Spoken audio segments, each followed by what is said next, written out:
پھر آپ کو پتہ ہے کہ درمیان میں پھر تقریباً 4-5 مہینے تو کرونا کی وجہ سے بالکل ہی ہر طرح کی ایکٹیویٹیز بند تھیں، جس میں فلائٹس آپریشن بھی بند تھے. ظاہر ہے اس ٹائم کے اندر اس پہ کوئی مزید انسسٹ کرنا یا اس کو فالو اپ کرنا وہ بھی مناسب نہیں تھا. لیکن اب چونکہ حالات نارمل ہو چکے ہوئے ہیں اور ٹائم بھی جو ہے جو ان کو دیا گیا تھا اس سے اب 3 گنا زیادہ ٹائم گزر چکا ہوا ہے، اور مختلف جو ان کو لیٹرز لکھے گئے اب اس کی طرف سے جب رسپانس نہیں آ رہا اور وہ کوئی ڈیٹ نہیں دے پا رہے تو ظاہر ہے پھر حکومت کو اپنی آپشنز کو جو ہے وہ آہستہ آہستہ ایسکیلیٹ کرنا ہوتا ہے. اور یہ وہ ایسکیلیشن ہے جس کی وجہ سے آپ کو ایسا محسوس ہو رہا ہے کہ اچانک سے یہ ایک بالکل آپ کو میں نے بتا دیا کہ کس طرح سے اس کی بیک گراؤنڈ اور ہسٹری رہی ہے. اور اب ان کو، اور اس میں یہ بھی کہنا کہ حکومت کو اچانک سے کیوں فکر مند ہوگی، دیکھیں یہ ایک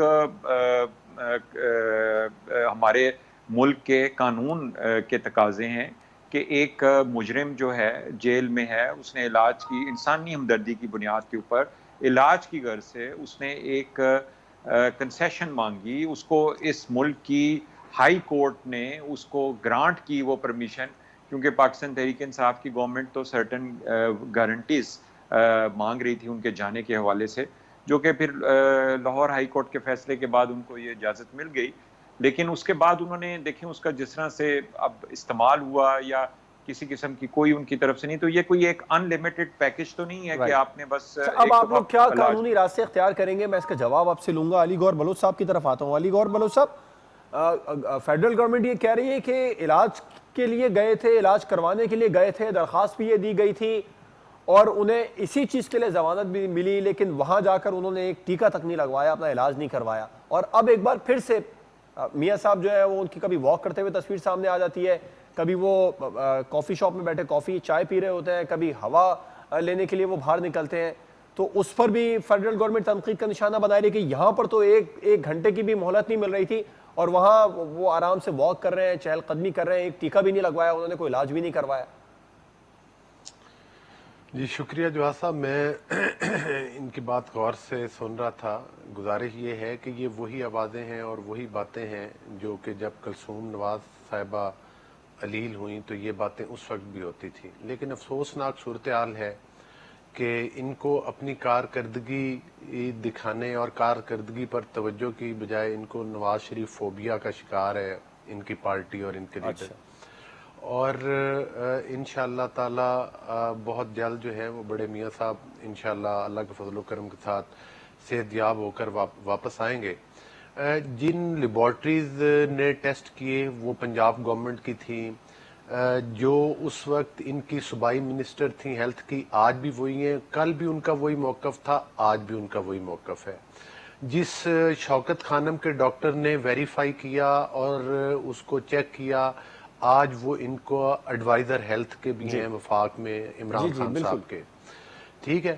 اور اس کے بعد عمران خان صاحب نے قوم کو اعتماد میں لیا اور خود کہا کہ وہ جناب واقعی نواز شریف صاحب اتنے علیل ہیں.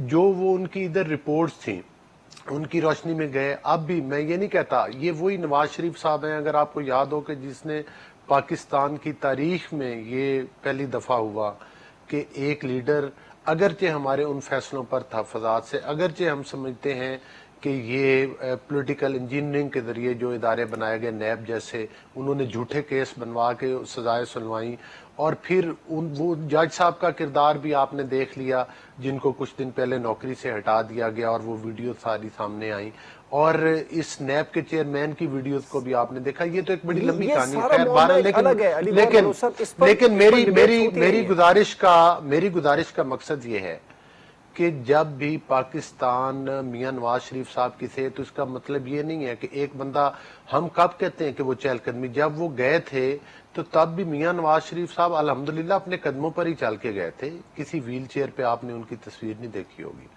اللہ تعالیٰ ان کو صحت دے، وہ بالکل چہل قدمی کرتے ہیں. ان کو دوست احباب سے ملاقاتیں بھی کرنی چاہیے. کچھ سیاست میں بھی انوالو ہوتے نظر آ رہے ہیں، سیاسی سرگرمیوں کو لیڈر ہیں، کیوں نہ کریں سیاست کرنا، یہاں آ کر کرنے میں کیا حرج ہے؟ وہ مولانا فضل الرحمان صاحب سے ٹیلی فون کے رابطے کر رہے ہیں، انہیں فعال کروا رہے ہیں وہاں سے، اور مریم نواز صاحبہ سے بھی ان کی آج کل باتیں ہو رہی ہیں، ٹیلی فون پہ گفتگو ہو رہی ہیں. وہ عملی طور پر پاکستانی سیاست میں آپ کے پاس کوئی خبر ہے کب تک آنے والے ہیں, کب وہ پاکستان آئیں گے علاج کروانے کا باقاعدہ طور پر حکومت کے خلاف؟ اگر وہ ظاہر سی بات ہے آپ لوگ ایک جو بڑے علائے ہیں آپ کے مولانا فضل الرحمان صاحب, انہوں نے گو ایڈ دے دیا ہے کہ آپ بھرپور تحریک چلائیں, ہم آپ کے ساتھ ہیں, تو وہ خود کب اس تحریک کو لیڈ کرنے کے لیے آ رہے ہیں؟ جی بالکل, میں آپ کو یہ گزارش کروں گا کہ ان کے ہیلتھ ایشوز ہیں, وہ جب بھی انشاءاللہ تعالی اللہ کرتا ہے کہ وہ ان کے صحت سے مسائل جن سے وہ دوچار ہیں وہ جلد سے جلد حل ہوں اور وہ واپس آئیں گے. لیکن اس کے باوجود پاکستان کے ادارے, ہائی کورٹس ہیں, عدلیہ ہے, وہ ہمارا قانونی اور آئینی یعنی کہ جب تک انہوں نے یہ جانا ہے اگر ان کی صحت کے ایشوز حل نہیں ہوتے اور پھر بھی ادارے ہمیں کہیں کہ واپس آئیں تو وہ انشاءاللہ یہ فیصلہ بھی کریں گے. جب تک میاں صاحب واپس نہیں آ رہے, پی ایم ایل این مولانا فضل الرحمان صاحب کے کندھوں پر بندوق رکھ کے چلاتی رہے گی؟ نہیں, بات یہ کندھوں والی نہیں ہے. آپ میرا موقف آپ کو پورا لینا چاہیے. وہ تو خیر آپ کا اپنا ذاتی موقف ہے یا میں سوال کر رہا ہوں سر, یہ میرا سوال ہے آپ سے. دیکھیں, کندھوں پر نہیں. نون لیگ ایک پاپولر پارٹی ہے. پولیٹیکل انجینئرنگ کے باوجود, ان کو مصنوعی طریقے کے ساتھ سیٹیں ہرانے کے باوجود آج بھی آپ کو پتہ ہے کہ وہ قومی اسمبلی میں اکثریتی پارٹی ہے, پنجاب میں وہ اکثریتی پارٹی ہے, اور اس کے علاوہ آپ کو پتہ ہے کہ شہباز شریف صاحب کو ایک بہت بھاری مینڈیٹ پنجاب سے وفاقی سطح پر. علی گور بلوچ صاحب, قطع کلامی کی معذرت, آپ لوگ بذات خود اپنی پارٹی کو لے کے بڑی ایک احتجاجی تحریک چلا سکتے ہیں. اتنی زیادہ چھوٹی چھوٹی اپوزیشن پارٹیز کی ضرورت کیوں ہے؟ کل ایک اہم ملاقات بھی ہے, میں واپس آؤں گا. احمد جواد صاحب, کیا قانونی راستہ اختیار کریں گے واپس بلانے کے لیے؟ میاں صاحب متحرک ہو گئے, کہیں ایسا تو نہیں ہے ان کا سیاسی طور پر متحرک ہونا فیڈرل گورنمنٹ کو کھٹک رہا ہے؟ دیکھیں جواد صاحب, ابھی جو آپ کا سوال ہے بیسیکلی کہ میاں نواز شریف صاحب کو واپس آنا چاہیے, جو قانون کے مطابق ان کے لیے ہدایات تھی یا جو ان کو ایک سہولت دی گئی تھی اس کے مطابق آنا چاہیے, تو اس کا اس چیز سے کوئی تعلق نہیں ہے کہ کوئی یہاں پہ کسی کو نواز شریف کا فوبیا ہے یا کوئی اس کو آپ مرحومہ کلثوم نواز صاحبہ کے حوالے سے اس کو کوئی آپ ریلیٹ کرنے کی کوشش کریں, یہ بالکل ڈیفرنٹ ہے. یا اسے نیب کے کسی جج کے حوالے سے کریں یا کوئی چہل قدمی, ان چیزوں سے کوئی تعلق نہیں ہے. بات بڑی سمپل سی ہے کہ ایک مجرم جسے سزا ہو, اسے عدالت کی ہدایات کے مطابق علاج کی سہولت فراہم کرنے کی خاطر, اس کی جان بچانے کی خاطر, انسانی ہمدردی پہ اس کو کچھ ٹائم دیا جائے کہ وہ اپنا علاج کروا لے, اور وہ باہر جا کے اس کے علاج کے لیے چلا جاتا ہے. اب ان کو واپس لے کے آنا ہے. اب جب وہ نہیں واپس آئیں گے تو ان کا سٹیٹس جو ہے وہ ایک مفرور کا سٹیٹس ہو جائے گا, ایک ڈیزرٹر کا سٹیٹس ہو جائے گا جو کہ جیل سے بھاگا ہوتا ہے. اور قانون اپنا راستہ پھر اختیار کرتا ہے, وہ یہ راستہ اختیار کرے گا جو ایک مفرور کے لیے یا ایک ڈیزرٹر کے لیے جو ہے وہ اختیار کیا جاتا ہے. اور وہ ملک سے باہر اگر بھاگ گیا ہے تو اس میں اس ملک کی حکومت کے ساتھ رابطہ کیا جاتا ہے, انٹرپول کے ساتھ رابطہ کیا جاتا ہے. یہ تو پوائنٹ آگیا, مجھے بریک پر جانا ہے. ایک اور پوائنٹ دیجئے احمد جواد صاحب کہ کہیں ایسا تو نہیں ہے میاں صاحب سیاست میں تھوڑا سا متحرک ہوئے, انہوں نے ایک دو فون کالز کی ہیں, یہ فیڈرل گورنمنٹ کی آنکھ پر کھٹک رہا ہے معاملہ؟ نہیں, دیکھیں میں نے آپ کو کہا ہے کہ ان چیزوں سے کوئی تعلق نہیں ہے اس کا. یہ ایک عدالتی ایک جوڈیشل ایشو ہے کہ ایک مجرم جو ہے اس کو اجازت دی گئی, اب وہ واپس آئے. اس کو 3 مہینے کا کہا, 9 مہینے ہو گئے, اس کا علاج اب اس کو ختم کر کے یا اپنے علاج کے بارے میں پوری کوئی رپورٹ دے, جو حکومتی خطوط بھی لکھے گئے ہیں اس کے بارے میں نہیں, وہ بھی زیادہ تر ٹویٹ کے ذریعے ان کو رسپونڈ کیا جاتا ہے. تو یہ کوئی ان لمیٹڈ نہیں ہوتا کہ ایک مجرم کی خود اس نے فیصلہ خود کرنا ہے کہ میں کب ٹھیک ہوں کب نہیں ٹھیک. یہ تو ایک میڈیکل بورڈ کے ذریعے, ہم تو اس پہ بھی چلے بات نہیں کرتے کہ جب وہ یہاں سے گئے تھے تو ان کی کیا حالت تھی یا اگر اس جہاز کی سیڑھیوں پہ کیسے چڑھ رہے تھے, میں تو اس کی بھی بات نہیں کر رہا. ٹھیک ہے, میں تو اب ایک صرف میرٹ کے اوپر بات کر رہا ہوں کہ ایک شخص جو ہے وہ 3 مہینے کے لیے وہ لے کے گیا تھا سہولت, اس کو واپس آنا چاہیے, اور اگر وہ واپس نہیں آتا تو اس کا سٹیٹس کیا ہوگا, وہ ایک مفرور کا سٹیٹس. چلیں ٹھیک ہے, اب مجھے بریک پر جانا ہے اور بریک کے بعد ہم بات کریں گے. آج فیڈرل خلاف پاکستان مسلم لیگ نون کی جانب سے پریس کانفرنس کی گئی اور 2 سالہ کارکردگی کا پوسٹ مارٹم کیا گیا. چند روز سے جاری وفاقی وزراء کی پریس کانفرنس جس میں حکومتی تعریفیں اور کارنامے گنوائے گئے, وہ درست ہے یا پھر آج جاری کیا گیا وائٹ پیپر وہ درست ہے؟ ایک بریک کے بعد اس پر بات کریں گے.